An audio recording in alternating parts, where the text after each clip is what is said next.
يا مساء الخير عليكم جميعا. دلوقتي هنبدأ نتكلم ونشرح مادة الاناليتيكال ايكونومكس أو الاقتصاد التحليلي. حابب أنوه بس قبل ما أبدأ شرح شابتر 1 اللي بعنوان What is Economics عن شوية حاجات. أول حاجة، عموما مواد الاقتصاد من المواد اللي بتحب الفهم. لازم نفهم المنهج كويس جدا عشان لما نيجي نحل أسئلة نعرف السؤال بيتكلم عن إيه. تاني حاجة، عشان نفهم أكتر لازم نستعين بالكتاب، لأن الكتاب فيه حاجات كتير قوي مشروحة مش بتتقال لا في شرح ولا في محاضرات، فمهم جدا نستعين بالكتاب على المستوى الشخصي. تالت حاجة بقى، ودي بقولها في كل المواد، إن إحنا نحل أسئلة كتير على قد ما نقدر، لأن دي الحاجة الوحيدة اللي ممكن تساعدنا في الامتحان. طيب نبدأ على بركة الله كده، نسمي الله ونبدأ في الشابتر 1 What is Economics؟ إيه هو علم الاقتصاد؟ طيب هناخد إيه في الشابتر ده؟ أول حاجة define economics and distinguish between microeconomics and macroeconomics. نبدأ نعرف في علم الاقتصاد ونفرق ما بين المايكرو economics والماكرو economics. تاني حاجة explain the two big question of economics. نبدأ نشرح the two big question أو السؤالين الكبار أوي في علم الاقتصاد. ثالث حاجة explain the key ideas that define the economic way of thinking. نبدأ نشرح برضو ال key ideas أو الأفكار بتاعت اللي هي بتعمل defining ال economic way، طريقة التفكير في الاقتصاد. رابع حاجة explain how economists go about their work. بيعتبروا شغلهم as social scientists كعلماء اجتماع and policy advisors. طيب هنبدأ في ال definition of economics. إيه هو تعريف الايكونومكس؟ قبل ما نعرف الايكونومكس هنشوف بيقول لي all economic questions arise because we want more than we can get. يعني كل الأسئلة الاقتصادية بتظهر arising أو arise because ليه بقى we want more than we get. إحنا كلنا عايزين ناخد حاجات أكتر من اللي معانا دلوقتي. من هنا بدأت ال economic question. طيب our inability to satisfy all our wants is called scarcity. يعني inability عدم المقدرة، our inability to satisfy إن إحنا نشبع رغباتنا كلها، أو all our wants الحاجات اللي إحنا عايزينها is called scarcity اللي هي الندرة. طيب because we face scarcity، وبما إننا بنواجه ال scarcity we must make choice، لازم إن إحنا نعمل اختيارات. كل واحد فينا عايز يعمل حاجات كتير قوي، لكن الفلوس اللي معاه أو الموارد اللي معاه مش بتتيح ليه في الوقت الحالي إن هو يعمل كل الحاجات دي، فبيضطر إن هو يعمل make choices، إن هو يبدأ يحدد الأولويات بتاعته ويعمل choices أو اختيارات. طيب the choices we make depend on incentive we face. طيب يعني إيه الكلام ده؟ ال choices اللي إحنا بنختارها ديت depend on بتعتمد على ال incentives الدوافع اللي هي بتواجهها. طب ركزوا بقى في الجملة اللي بعد كده، بيقول لي an incentive is reward that encourage an action or penalties that discourage an action. يعني ايه بقى الكلام ده؟ الانسنتيف او الدافع ده ممكن يكون reward وممكن يكون penalty. reward penalty. reward ده يعني جايزة او حافز ان بيشجعك انك انت تعمل الاكشن ده، الفعل ده، او penalty جزاء ان هو بيعمل لك discourage. يبقى الريورد بيعمل encourage للاكشن، اما البينالتي discourage يعني مش بيحفزك لده او بيحبطك انك انت تعمل الاكشن ده، ما بيخليكش تعمل الفعل ده. طيب هنبدا بقى نعرف الايكونومكس. ايه علم الاقتصاد؟ ليه is a social، مهم التعريف ده يا جماعه. economics is a social science that studies the choices that individual, business, governments and the entire society make as they cope with the scarcity and the incentives that influence and reconcile those choices. طيب هنبدأ واحدة واحدة نحلل التعريف. المادة اسمها الاقتصاد التحليلي، هنبدأ نحلل التعريف ده. طيب economics is social science. أول حاجة social science يعني علم اجتماعي بيعمل إيه؟ that studies بيدرس the choices الاختيارات بتاعت مين؟ that individuals الأفراد، businesses and governments والحكومات and the entire societies والمجتمع كله make as they cope with the scarcity وتعاملهم مع ال scarcity أو الندرة and the incentives الدوافع اللي احنا اتكلمنا عنها that influence and reconcile those choices اللي بتأثر على التشويسز ديت. وكلمة مهمة جدا كلمة reconcile، يعني بيكون في توافق ما بين التشويسز دي. لما يكون مثلا في أزمة كبيرة مثلا زي الانفليشن والunemployment والكلام ده كله، بيبقى المفروض ان احنا نعمل التشويسز اختيارات.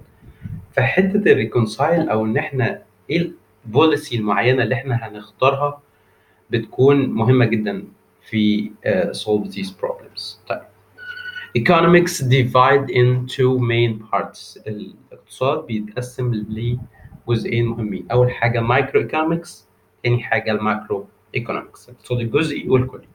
طيب هنبدأ بقى نفرق ما بين المايكرو ايكونومكس والماكرو ايكونومكس. طبعا عارف إن كل الكلام ده أنتوا خدتوه في سنة أولى، ولكن إحنا بنراجع عليه سريعا. طيب. Microeconomics is the study of the choices that individuals and businesses make, the way those choices interact markets and influence the government. طيب يعني ايه الكلام ده؟ هو هنا بيعرف لي المايكرو ايكونومكس على انه the study اللي هو دراسة of the choices بتاعت الاختيارات that individual and the businesses بتاعت الافراد والبيزنسز او الشركات make. The way those choices الطريقة بقى اللي من خلالها ال choices أو الاختيارات دي interact بتأثر أو بتتفاعل مع الماركتس and the influence of government وبتأثر على ال government أو الحكومات. An example of microeconomic question is why are people buying more e-books and fewer hard copy books؟ ليه الناس بتشتري كتب إلكترونية e-books أكتر من الهارد بوكس الكتب العاديه بتاعتنا؟ طيب ده كان بيتكلم على الجزء بتاع المايكرو ايكونومكس اللي هو الاقتصاد الجزئي. لو نلاحظ كده هو بيتكلم شويه على اختيارات الافراد او الشركات، يعني مش بيتكلم على مشاكل كبيره مثلا زي الانemployment زي الانفليشن. طيب شوف الماكرو ايكونومكس بيتكلم في ايه. ماكرو ايكونومكس is the study of performance of national and global economics. ده اللي انا بتكلم فيه. مايكرو ايكونومكس هو بيدرس البرفورمانس الاداء بتاع الناشونال او الدوله ككل and global economics والاقتصاد العالمي. An example مثال على الكلام ده of macroeconomic question is why is the unemployment rate in United States so high؟ ليه ال unemployment rate اللي هي البطالة أو معدل البطالة في الولايات المتحدة هو كاتب so high، بس مقارنة بإيجيبت احنا عندنا الوضع كارثي يعني. طيب two big questions summarize the scope of economics. السؤالين بقى ال two big question اللي احنا اتكلمنا عنهم. أول حاجة how do choices end up determining what, how and from good and service get produced؟ يعني ازاي بقى الاختيارات ديت بتنتهي بتحديد what، ايه المنتج اللي انا ممكن اعمله producing او انتاج، هنتجه ازاي how and المين from. طيب ده أول question. تاني question when do choices made in the pursuit of self-interest also promote the social interest؟ امتى بقى الاختيارات دي او التشويسز ديت تكون بتحفز السيلف انترست اللي هي المنفعه الشخصيه، وكمان بتحفز او بتشجع السوشيال انترست المنفعه للمجتمع ككل؟ طيب اول سؤال هنتكلم فيه اللي هو what, how and for whom. Good and service are produced. Good and service are the objects that people value and produce to satisfy human wants. طب يعني ايه الكلام ده؟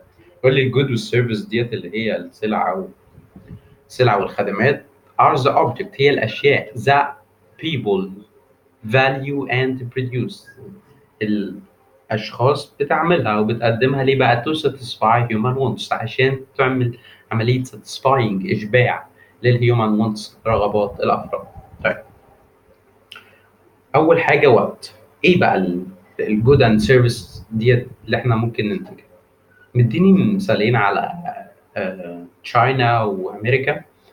أول حاجة agriculture accounts for less than 1% of total use، يعني بالنسبة لليونايتد ستيتس أو أمريكا، الإنتاج الزراعي من المحاصيل هو أقل من 1% من البرودكشن بتاعها كله. manufactured goods for 22%، والصناعات اللي هي فيها صناعة وكده 22%، وأخيرا السيرفيسز 77%. لو نلاحظ هنا في يونايتد ستيت السيرفيسز أكتر من الجودز نسبة 77%. طيب في تشاينا الوضع مختلف شوية. Agriculture accounts for 11% of total production, manufactured goods for 47%, and the services for 43%. يعني الإنتاج الزراعي في تشاينا أو الصين 11%، والصناعي 47%، والخدمي 43%. نلاحظ هنا في تشاينا المنتجات الصناعية أكتر شوية من يونايتد ستيتس. طيب ده شكل برضو بيوضح لي منتجات الأجريكالتشر والمانيفاكتشر والسيرفيسز. هنلاحظ في الولايات المتحدة أدي 1%، 22، 77% خدمات. البرازيل يعني مختلفة شوية، وتشاينا الإنتاج الصناعي أكتر شوية من الإنتاج الخدمي. طيب السؤال بقى التاني، how المنتجات دي بتصنع إزاي؟ Goods and services are produced by using productive resources that economists call factor of production. يعني إيه الكلام ده؟ الجود والسيرفيسز ديت are produced بتنتج بواسطة by using productive resource، بواسطة عوامل الإنتاج that economists الاقتصاديون بيقولوا عليها factor of production، اللي هي عوامل الإنتاج. Factor of production are grouped into four categories. يعني عوامل الإنتاج ديت اتجمعت في جروب مكون من 4 قطاعات. أول حاجة اللاند، تاني حاجة labor، capital and entrepreneurship. هنبدأ نتكلم على كل واحدة منهم. The gift of nature that we use to produce good and service are land. يعني هدية الطبيعة لينا هي land، الأرض. That we use to produce good and services، اللي احنا بنستخدمها عشان ننتج الجودز والسيرفيسز.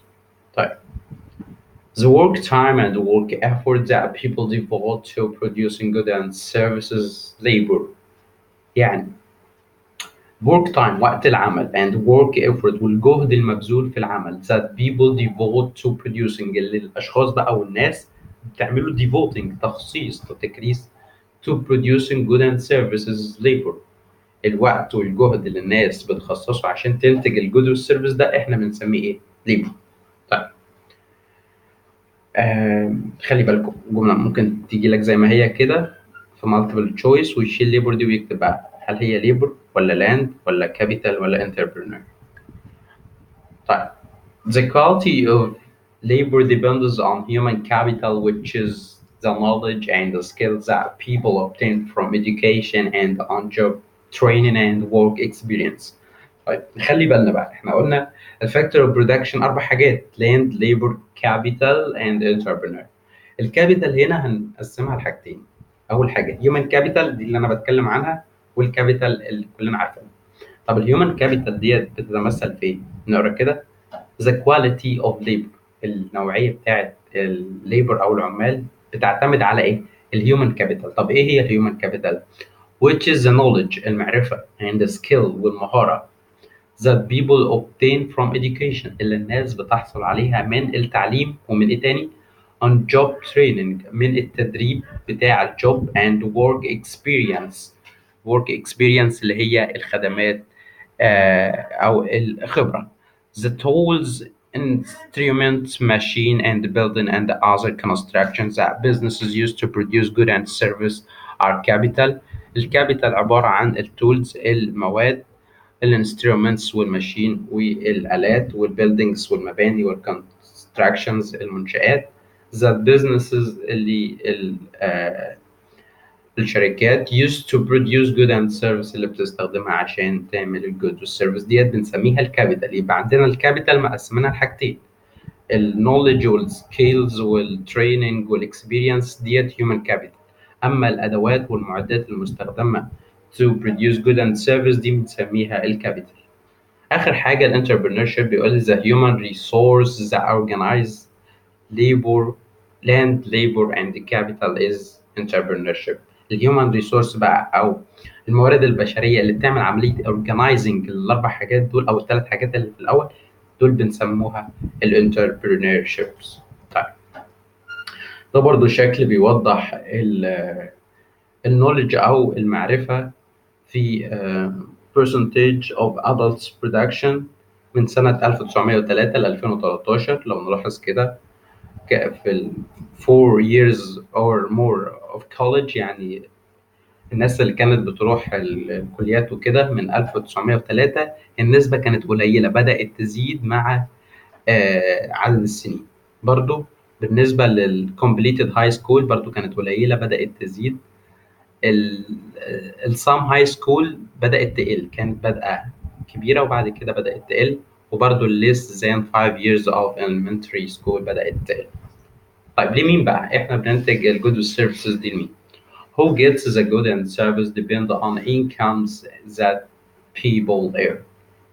يعني مين الأشخاص اللي احنا بننتج لهم الجود والسيرفيسز ديت، والدخل بتاعهم بيكون من ايه؟ الناس عشان تشتري جود اند سيرفيس لازم تدفع انكم او دخل. طيب الانكم ده بقى بيجي منين؟